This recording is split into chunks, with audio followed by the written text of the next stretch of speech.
ये Valentine day आप कैसे मनाते हैं? क्या है इसमें? ये किसकी परंपरा है? ये कहां से खड़ा हुआ था? इटली के जन्मे हुए एक व्यक्ति थे, कट्टर ईसाई थे, सेंट वैलेंटाइन बन गए थे। उन्होंने एक लड़की के साथ शादी की थी। वहां के राजा को यह नागवार गुजरा था। वे उन्हें ईसाइयत से और इस प्रेम से तब्दील करना चाहते थे। 14 फरवरी को उनकी मौत हुई। उनकी याद में वैलेंटाइन डे प्रारंभ हुआ। आपके कौन मरा जिसके लिए आप वैलेंटाइन डे मना रहे हो? कौन सा इतिहास आपके घर में रचा गया कि जिसके लिए वैलेंटाइन डे मना रहे हो? शादी का दिन मना लेते, और पति और पत्नी का प्रेम तो सदैव होना चाहिए, प्रतिपल होना चाहिए। वो मात्र चमड़ी का नहीं होना चाहिए, वो दिल का होना चाहिए। हम सब चमड़ी के पुजारी हैं, इसलिए आप में से बैठे हुए लोग माफ करना, साधु हूं, जिन शासन का और आचार्य हूं, फिर भी बोल रहा हूं। हम सब चमड़ी पसंद करने वाले लोग हैं। हम सब खूबसूरती सिर्फ देखते हैं। हम नाक देखते हैं, होठ देखते हैं, आंखें देखते हैं, उसकी स्टाइल देखते हैं, उसकी अदाएं देखते हैं, उसकी कमर देखते हैं, उसके गाल और नाक नक्श देखते हैं और दीवाने बनते हैं। हम बेहुदे गंदे लोग हैं और इसीलिए हम वहीं पर अटके हैं। और इसीलिए हमारे प्यार का तकाजा, प्यार का अर्थ, प्यार का रूप भी सिर्फ चमड़ी तक सीमित है। अगर उसके आगे है तो वैलेंटाइन डे की आवश्यकता नहीं है। मेरे बाप भी प्यार करते थे मेरी मां से, और मेरी मां भी प्यार करती थी मेरे पिता से। आपके पिता ने भी प्यार किया होगा आपकी मां से, और आपकी मां ने भी प्यार किया होगा पिता से।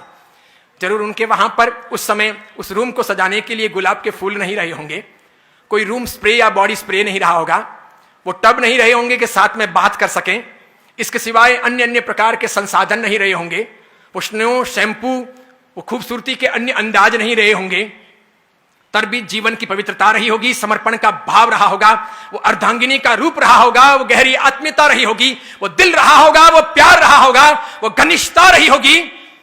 मेरे ख्याल से हम में से अधिकांश के मां बाप ने अभी तक, मां ने बाप को नहीं छोड़ा और बाप ने मां को नहीं छोड़ा, न तल्लाक दिया, न ऐतराज किया, न हमारी मां अपने बाप को छोड़कर पियर गई, और न मेरे पिता ने कभी अपनी मां को घर जाने के लिए कहा।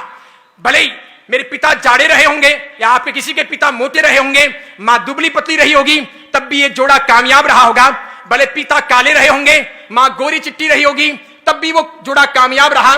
भले मां लंबी रही होगी, पिता बिल्कुल ठिंगू रहे होंगे, ठिंगने रहे होंगे, तब भी वो जोड़ा कामयाब रहा। भले पिता अक्कल वाले रहे होंगे, मां अनपढ़ रही होगी, तब भी वो जोड़ा कामयाब रहा।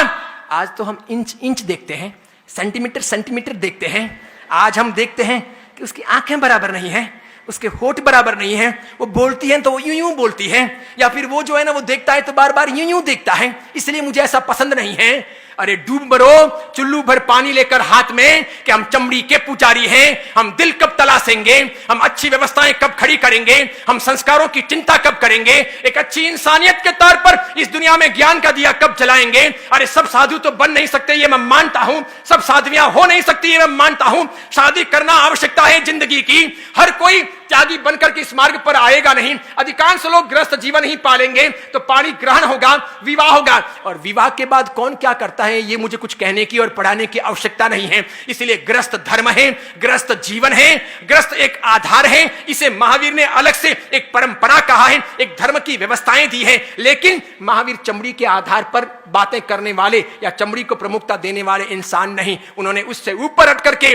न्याय, नीति, प्रामाणिकता, पवित्रता, प्रेम, भाईचारा, लगाव, मैत्री, आत्मीयता, सबकी बातें की।